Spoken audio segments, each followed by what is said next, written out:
'89 Jeep Wrangler with a '98 Ford 302 in it.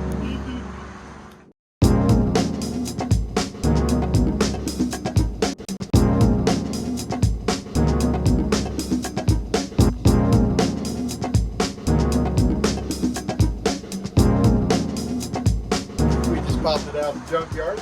New set of bearings, rings, nice set of aluminum heads, a little bit of Chevy orange paint for extra power. Fit in there real nice. Got some Speedway motor mounts and got the motor where we want them and welded straight to the frame. Transmission's out of like a 95 F-150 four-wheel drive, and with all factory, more or less factory parts. Got an 8.8 out of an Explorer. It's actually a little narrower than a Jeep. So we slid it to one side, added an inch spacer, and got the same width as the Jeep. So we get our 8.8 rear with the gears we want, and it's a whole lot better. At the moment, she's a dirty girl. She get in the garage too long. But all the factory hardware in the front is all the same.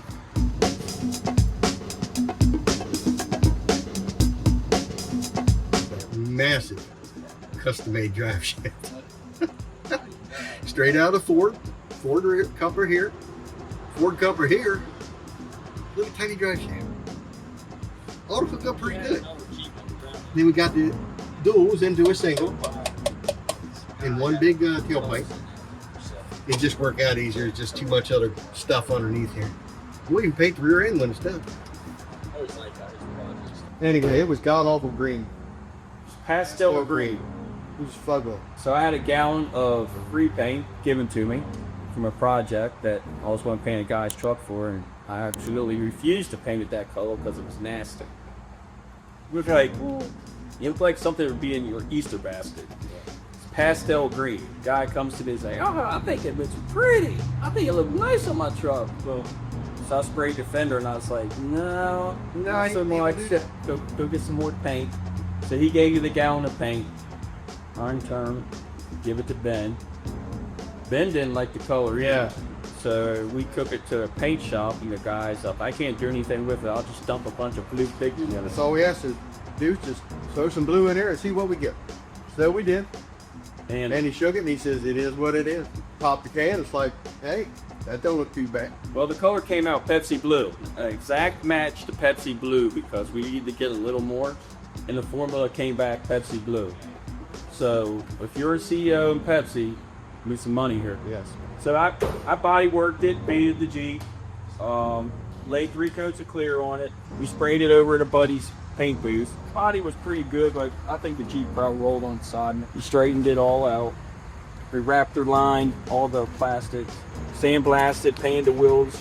It's actually just black epoxy with clear coat over on the wheels. And we did a lacquer texture on the roof to duplicate some of the texture on this part. All in all, for a Jeep project, there wasn't much money in this thing at all.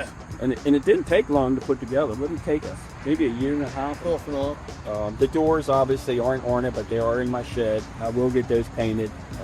We moved on to other projects between the Mustang and the Falcon, and then with 64.5. So if you want to put a Ford drivetrain and a Jeep, it's not bad. Get your universal motor mounts. You're going to have to build your cross member, your trans cross member. The 8.8 rear, as Benny said, you had to run a wheel spacer on one side. Just one side. Because the 8.8 rear is off-centered. But it all equals out. If you look at it, you wouldn't know. And it's running the Ford, what is that, the ZF trans in that? ZF5 speed out F-150. Now what did you use for the drive shaft to hook that together? We used... So the front drive shaft cut down, didn't it? You might have used part of the front on the rear of the Ford transmission. Yeah. And the one on the rear itself had to be here for a 8.8. Right. And took it to the machine shop, and the guy made that little tiny one, and it worked well. It slides, but it can't come apart. So you got seats to do. Obviously, get the doors put back on it, and what else we got left? A little bit of wiring in the dash for the gauges. Yeah, it's all kind of hanging out there right now. Yep. Got to get a few project days. to be done. Got to get a few days.